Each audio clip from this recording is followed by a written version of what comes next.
एक ऐसा योद्धा जिसके पास थे केवल 3 दिव्य बाण और उन 3 बाणों में थी पूरी पृथ्वी को जीतने की शक्ति। फिर भी वो कभी युद्ध भूमि में नहीं उतरा। आखिर क्यों और कौन था वो, और क्यों आज के युग में भी खाटू श्याम के रूप में उनका नाम लिया जाता है। कहा जाता है महाभारत जो केवल अस्त्र शस्त्रों से नहीं बल्कि सिद्धांतों, बलिदान और धर्म के गहरे अर्थों से लड़ा गया युद्ध है। इसी महायुद्ध में एक ऐसा योद्धा था जो सबसे अधिक शक्तिशाली था, फिर भी युद्ध भूमि में वो कभी नहीं उतरा। उसका नाम था बर्बरीक। बर्बरीक पांडवों के भीम पुत्र घटोत्कच के पुत्र थे, यानी वो पांडवों के पोते थे जो पराक्रमी लेकिन शांत, महान पर विनम्र थे।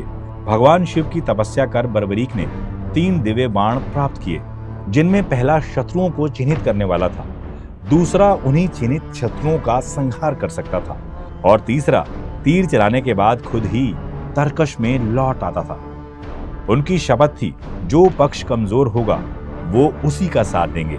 महाभारत युद्ध शुरू होने से पहले बर्बरीक ने युद्ध में भाग लेने की इच्छा जताई, लेकिन श्री कृष्ण जानते थे यदि बर्बरीक युद्ध भूमि में उतरते हैं तो युद्ध का संतुलन बिगड़ जाएगा, क्योंकि वो हर क्षण कमजोर पक्ष का साथ देंगे, जिससे हर पक्ष एक एक करके नष्ट होता जाएगा और युद्ध कभी खत्म नहीं होगा। कृष्ण ने ब्राह्मण वेश में बर्बरीक से उनकी शक्ति के बारे में पूछा कि क्या वो अकेले युद्ध समाप्त कर सकते हैं, तो बर्बरीक ने कहा 1 मिनट में।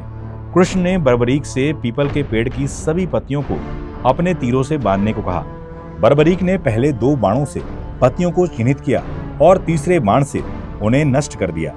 इस प्रकार कृष्ण ने उनके वचन और शक्ति की परीक्षा ली। फिर श्री कृष्ण ने ब्राह्मण वेश में उनसे गुरु दक्षिणा में बलिदान के रूप में उनका शीश मांग लिया।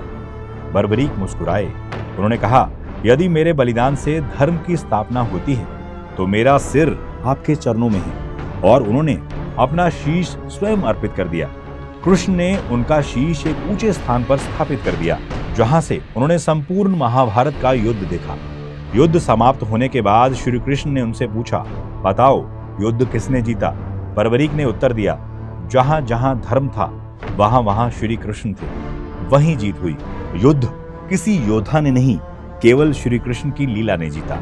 प्रभावित होकर श्री कृष्ण ने उन्हें वरदान दिया, कलयुग में तुम श्याम नाम से पूजे जाओगे और जो तुम्हें सच्चे हृदय से याद करेगा उनकी मनोकामनाएं पूरी होंगी। उसके बाद श्री कृष्ण ने उनका सिर एक पवित्र नदी में प्रवाहित किया। वह सिर बहते बहते राजस्थान के सीकर जिले के खाटू गांव के पास आकर रुक गया। वर्षों बाद एक किसान को ये शीश भूमि में दबा मिला। उसी रात गांव के राजा को सपने में श्याम बाबा ने एक मंदिर बनाने का निर्देश दिया, जो आज प्रसिद्ध खाटू श्याम मंदिर के रूप में जाना जाता है। राजस्थान का खाटू धाम आज भी श्रद्धालुओं की आस्था का केंद्र है। हर साल मंदिर में फाल्गुन मेले के दौरान लाखों भक्त श्रद्धा पूर्वक भाग लेते हैं। तो मित्रों, अगली बार जब आप किसी मंदिर में श्याम बाबा की झलक पाएं तो याद रखिए, वो सिर जो युद्ध देख रहा था वो आज भी आपको देख रहा है, आपके निर्णयों, आपके धर्म और आपकी नियत को देख रहा है। जय श्री श्याम, जय श्री खाटू श्याम।